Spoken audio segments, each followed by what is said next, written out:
It's cold. Mom, help me. My daughter, who was supposed to be at my ex-husband's house, suddenly called me on my cell phone and asked for her help. Even though it was the middle of winter and snow was falling, she was locked in her stepmother's closet for over 4 hours. In a panic, I rushed over and managed to break down the door of the storeroom, and inside I found my daughter unconscious, her body trembling. Sage, stay strong. No matter how many times I call out to her, she doesn't respond with a bloodless white face. I hurriedly got into a waiting ambulance and headed to the hospital with a prayerful feeling. I will never forgive my ex-husband and his new partner for doing such horrible things to my daughter. I clenched my fists and decided to take revenge.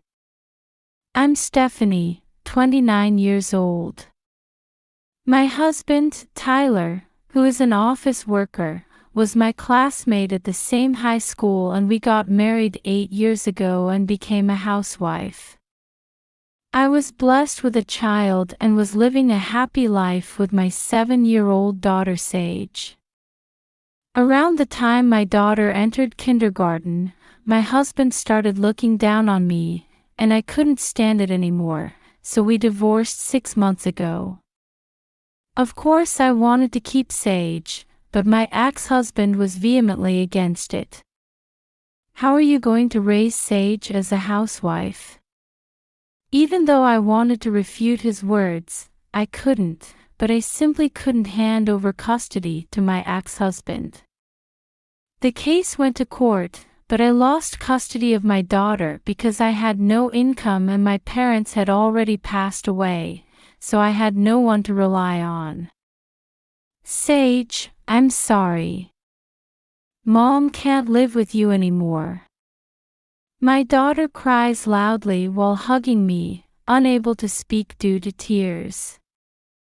No, I don't want to be separated from Mom. I'm sorry. Someday. I'll make sure to pick Sage up as soon as possible. I gently hugged her and crossed our fingers as promised. Sage wiped her tears with her hands and smiled as hard as she could and said, "Okay, I'll be waiting for you." After I started living apart from my daughter, I met Sage about once a month, went shopping together, talked about all sorts of things, and enjoyed spending time together as a parent and child. Sage has become more spoiled than before and is always clinging to me. Sage has so much fun when we're together that time passes so quickly, and when we part, she always has tears in her eyes. Seeing her like that made me feel lonely too. I wanted to move in with her as soon as possible, so I started job hunting, and thanks to that, I finally found a job and was able to make a living. However, I still didn't have enough money to take Sage in, so I worked hard at work and continued to save as much as I could. Then, one day, 2 months after the divorce, I received a postcard from my ex-husband with a photo announcing his remarriage. His new wife, Ava, could see the bulge in her belly even under her wedding dress, making it seem like she was close to giving birth. Maybe he was cheating on me while we were married. I had suspicions about my ex-husband, so I called him to find out. "Tyler, congratulations on your wedding." "Huh? How do you know that?" "I received a postcard with a photo on it." "Didn't you send it to me?" "Oh no." Since my ex-husband was slurring his words, that postcard was probably sent out by his new partner to harass me. "It's great that you look happy." "Ah, thank you." He looked embarrassed. When Sage took over the phone, "Ava is having a baby soon," my daughter told me, her voice booming. "Sage, don't say unnecessary things." I heard my ex-husband's calm voice, but then he hung up on me. "I knew it. You were cheating on me even before the divorce." He's always been bad at lying and cheating, so it's probably safe to say he's not good at lying or cheating. I felt sorry for myself for not realizing this until now. After that day, he stopped letting me see my daughter. When I contacted him and said, "I want to talk to Sage," he was obviously disgusted.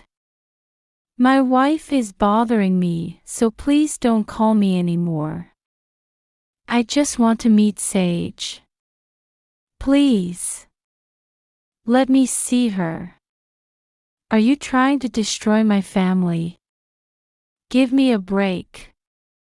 When my husband said that, he hung up, and when I called back, he didn't answer. I'm Sage's mother, and I can't even meet her. I was depressed due to frustration, but I couldn't give up like this. I immediately went to a cell phone shop and bought a pink children's cell phone that I liked. I then looked for my daughter who was leaving school near her elementary school. "Sage. Welcome home." "Mom." When she saw me, her face lit up and she hugged me vigorously. "I'm sorry I haven't been able to see you very often. I was lonely, but I held it in. Daddy said, if you're a good girl, you'll meet Mommy, yay." I handed the kid's phone to her, who was having fun. "You can contact me anytime, but please don't tell Daddy and your new mommy so they don't find out." "Wow. Thank you, Mom." "Okay. Don't tell them." Seeing my daughter's joy with sparkling eyes made me smile too. From that day on, Sage and I started exchanging emails every day, and we talked happily about school and friends. Whenever I would ask her, "Do you have any problems?" she would always reply, "Mom, don't worry, it's okay." I felt relieved every time I saw those letters. Mommy will always be on Sage's side. "I love you," I told her every day. Even though we were far apart and couldn't see each other, I felt happy that I could still connect with Sage via email. 2 weeks later. When I finished work in the evening, it was snowing outside. As I was walking home, shivering from the cold, I suddenly received a call from my daughter on my cell phone. "Mommy, I'm cold. Help me." My daughter's urgent voice suddenly filled my ears. My heart palpitated as I heard her words asking me for help. "Where are you now?" "In the storeroom at home." Sage's story is that my ex-husband's new partner kept her there for over 4 hours. I was so confused that I almost panicked, but I tried to calmly talk to her so as not to make her nervous. "I'll help you right away, so just wait a little longer." "Okay.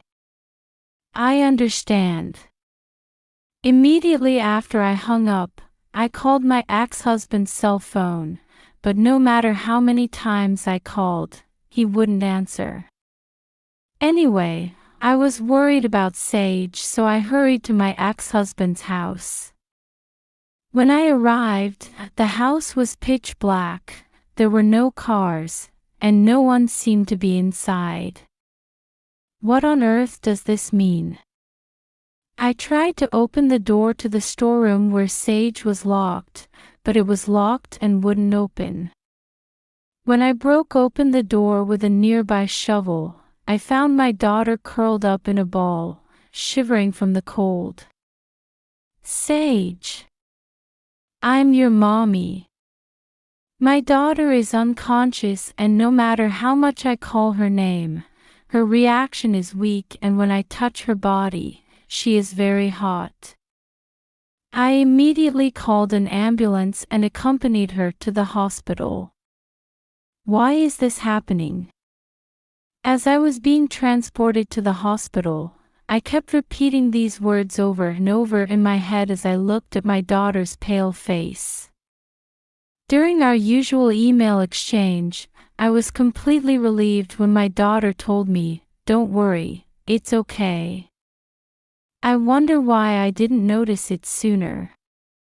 I kept blaming myself for my naivety. Furthermore, at the hospital, doctors told me that she was in a very critical condition.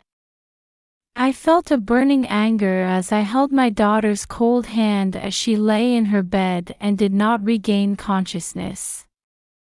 I will never forgive my ex-husband and his new husband for putting my daughter through this. I will definitely send them to hell. I decided to take revenge on both of them. At night, my ex-husband called me. Apparently, a neighbor told me that I was there when the ambulance arrived at my house. Don't take Sage away without permission. Give her back. Don't interfere in our discipline. I can also hear the yelling of my ex-husband, probably because I'm in speaker mode. I have custody. You can't just do this without permission. That's right. I'll complain to the police. As they made a fuss, I took a deep breath and calmly told them, "Your daughter is dead." Huh? My ex-husband gasped for a moment. After a moment of silence, he asked in a trembling voice, "You're kidding. It's all your fault." Then, in contrast to my ex-husband, I heard his new partner laughing out loud. Ahaha. It's just nice to have no one in our way anymore. She was always comparing me to you, and she never called me Mom, so she wasn't cute at all. I was taken aback. Is that why this woman had such a hard time with my daughter, who was only 7 years old, that she even locked her in her closet? In the first place, I wondered if Sage was really my child because she didn't look like me at all. Even he gets caught up in the words of his new partner and starts talking about it. I could barely contain the anger that was rising in me. She's Sage, is she really my child? Maybe she was the child of a different man. A lewd laugh can be heard coming from the other end of the phone. It's too terrible to say this much. I don't want to have any more conversations with these scumbags. That's how I felt, so I told her while holding my trembling hand. I'll be handling the funeral preparations, so I'll let you know as soon as the date is decided. I hung up the phone and let out a deep sigh. How can you say such terrible things in this situation? I was so sad and frustrated that I couldn't stop crying. The next day, I suddenly received a call from someone who lives next door to my ex-husband's house. I was shocked when I heard something from Miss Grenfell, whom I had been close to before. I immediately called the location I was given, confirmed the facts she had told me, and obtained some other evidence. Now we can send them to hell. Sage, hang in there. Then, I told my ex-husband, I want to make arrangements for my daughter's funeral, and decided to go to his home 2 days later, on Sunday. And on Sunday, when I visited my ex-husband's home with a man, he and his new partner welcomed us, looking like they felt annoyed. Weren't you supposed to prepare everything? But there are funeral expenses and all that.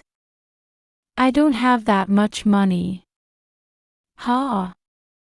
What a pain. My ex-husband scratched his head, crossed his arms, and spoke in a bossy voice to the man who was sitting with him. Hey, make my daughter's funeral costs cheaper. You'll give us the cheapest plan, so give us a discount. They both seemed to think that the person accompanying them was a funeral director because they had been told that they were having a funeral meeting. Hey, Tyler. Is there really a need to have a funeral? It's like throwing money away, isn't it? I don't think that's going to happen because I have respectability. Well, Sage's life insurance will come in a lot, so it's up to me to negotiate.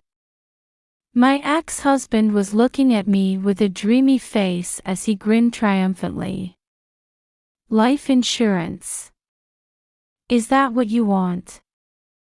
When I said this, my husband glared at me and said, huh?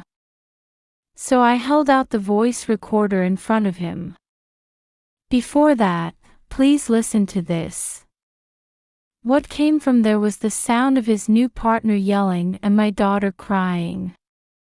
Just hearing about her makes my heart tighten. He and his new partner look at each other in confusion. That's not Sage's voice. That's right. This is the wrong person, isn't she? I looked them straight in the eyes as they tried their best to admit that it wasn't their daughter. No. This voice is definitely Sage. You're with her every day and you don't even recognize my daughter's voice. Still, they insist that the voice is from a different person. This time I took out my cell phone and showed them a video. Are you still trying to get away with this? It was a video of Sage being forced to lock herself in a storage room because his new partner didn't like it. The faces of the woman and my daughter are clearly visible in the video. No matter how much you want to make excuses for this, there's no way you can. Why is there a video like this? It was recorded on the dashcam of a car in the parking lot of Ms. Grenfell next door. Nowadays, there are things that are recorded even when you are not driving. She was recording it. The neighbor, Ms. Grenfell, has loved Sage since she was a child. So she told me over the phone that she was concerned about how my daughter was doing after I left home.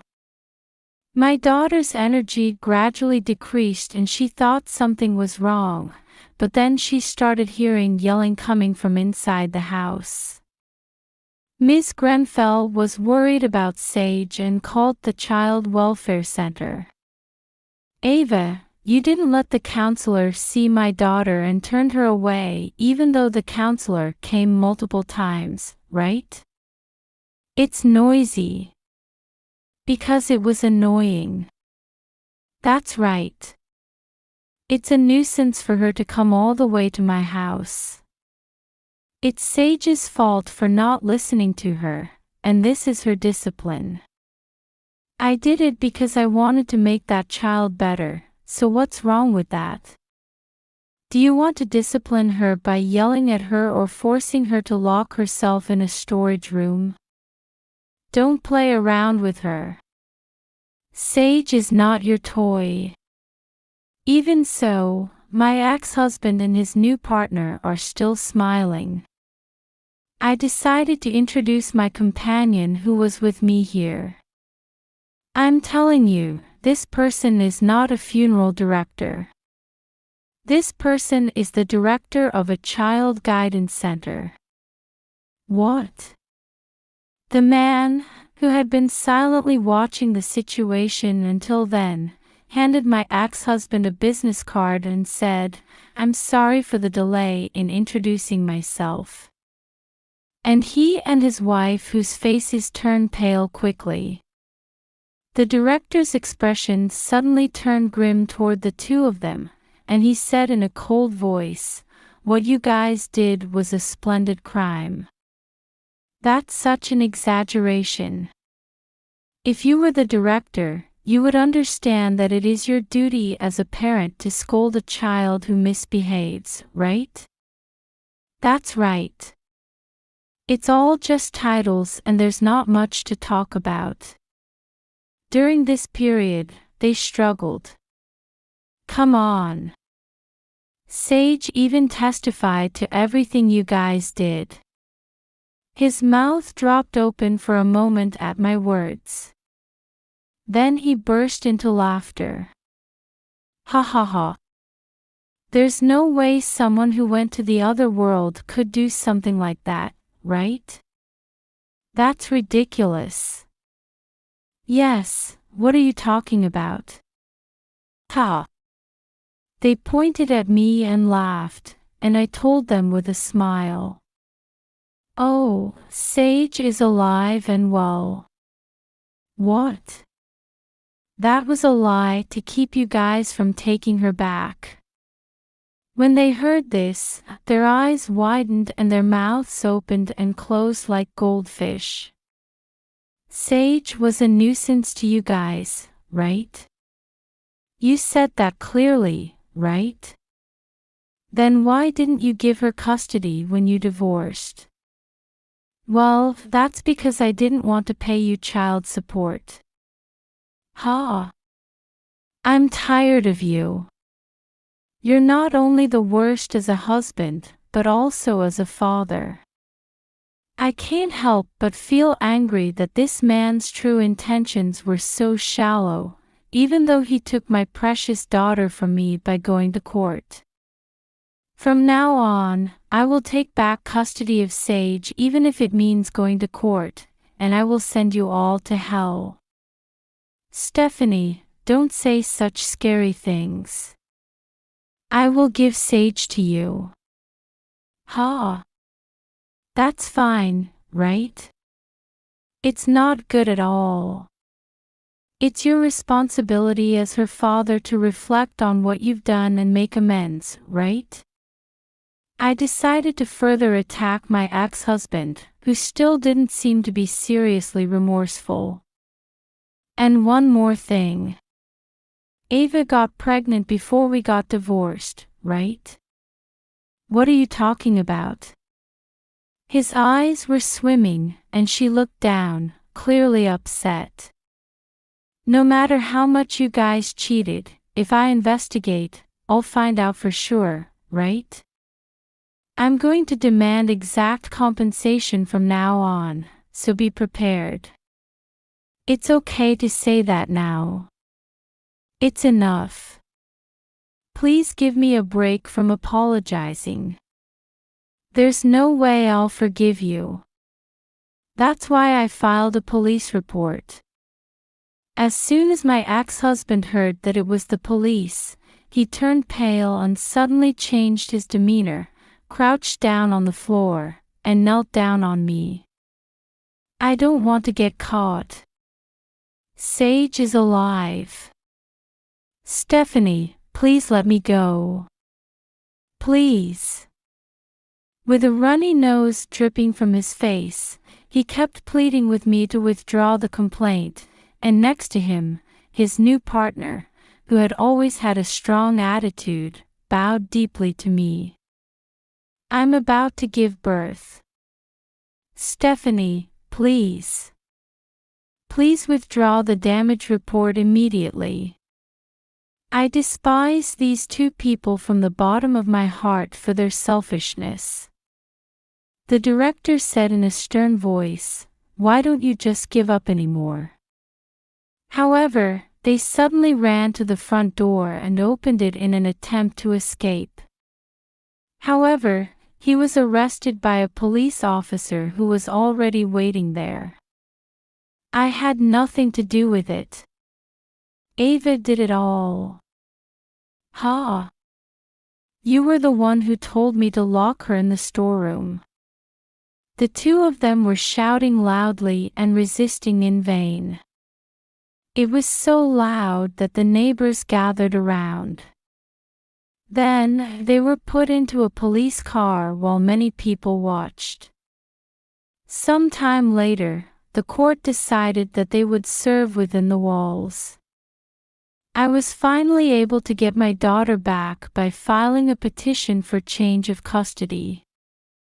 I'm happy to be with Mom, my daughter says with her biggest smile.